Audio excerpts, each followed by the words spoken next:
All right, giant tomato growers, one other thing I wanted to mention. If you are lucky enough to get multiple megas on one plant and you get to kind of look through them, what do you do to figure out which one to keep? Well, I have such a plant here. I am lucky enough with the 719 Tobec that I have, I believe, 4 or 5 megas to pick from. Just incredible. So what do I look for? Well, let's look at a couple of them. Some of them are bigger, some of them are smaller.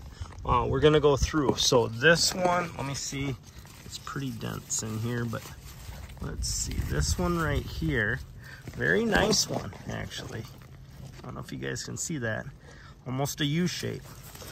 But let's look up over the top here. Look at how small that stem is. So what that tells me is, even though that's a mega, that mega may not be able to sustain more than 4 or 5 pounds, maybe 6, because it does not have a thick stem. That thick stem will feed the nutrients in at a much higher rate. So let's go to another one here. This one, that's a nice one. That's you know, there's a few in there, but look at that stem. Nice one, but we just can't keep it. We can't. We are going for the biggest and the best here. So let's look at this one. Now this one, oops. Now this one I like better. I love it. It's small still. We don't know if it's fully pollinated. Well, let's take a look. It might be. We'll have to watch it over the next couple days. But that, I like that stem. That is a stem that's going to be big. That's going to really pump in the nutrients. Let's look at another one here. This one right here. I like this one. This one, look at how thick that stem is. I don't know if you guys, one of my thing's not focusing very well. But nice thick stem. We can tell it is fully pollinated. Let's take a look at the underside of that. That one might look pretty darn sweet. Where you at? I lost you. Oh, there it is. Okay, well, I'm having trouble locating. Oh, there it is. There it is. Okay, that one looks good. That one looks really good. So that one, that will probably be in my running. And then the one last one. Look at that mega. It's a nice one. So let's look at the stem.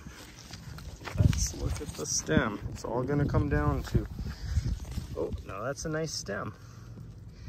It has, see how it's a thicker stem? I mean, it's not as thick as the other one, but so needless to say, since I've already made up my mind that I'm not going to keep this one has to go. Just has to happen.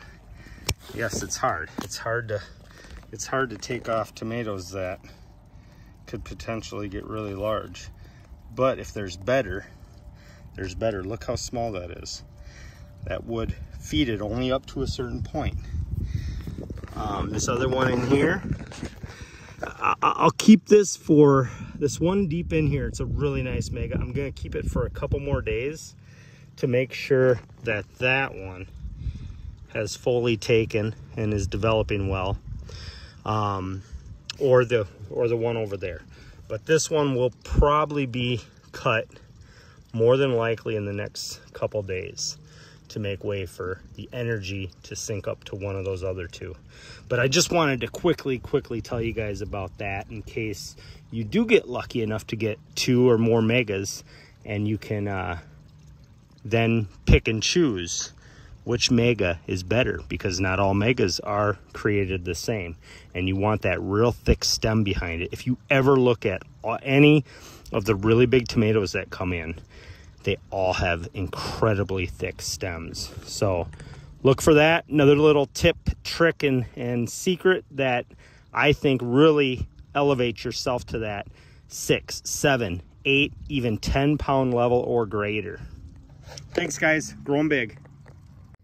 All right, welcome back, giant growers. I just wanted to show you a mega that I have that at the end of the day would not be considered a full mega.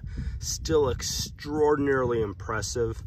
If you look at it here, you know, that is all one stem, and you can't really see, but right there, starting all the way around, that's all one tomato.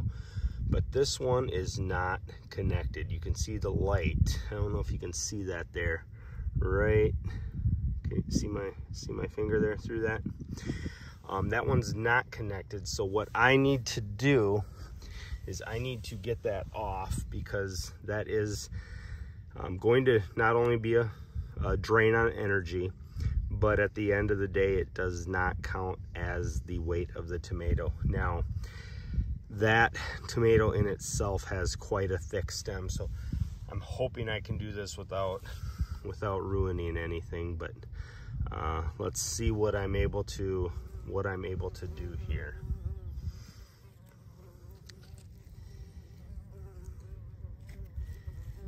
So I'm gonna pull it up a little and just very, very gently. There we go.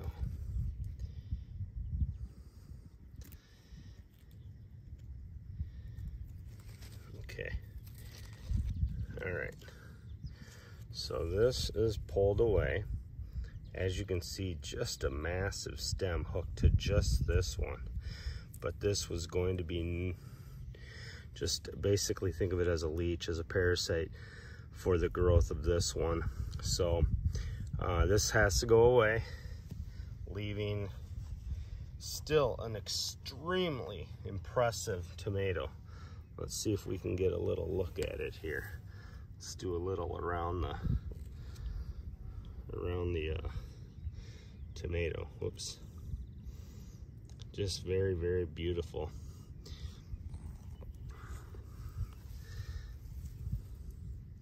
That is all hooked together. It is the 5.25 green, and that is a Big Zac. Big Zacs generally, you can tell because they're not as, what would you call it, wrinkled. Let me see if I can find a Big Zac, or a Domingo on a different one here and show you what I mean. And I'm not seeing anything really close to me here, but you get a little bit more ridging or rippling on Domingos, typically speaking. Just a very nice tomato. Very, very thick stem. Let's look at that stem again. Just awesome. But just wanted to show you guys how we do that. There was the cut. Hopefully it heals up just fine.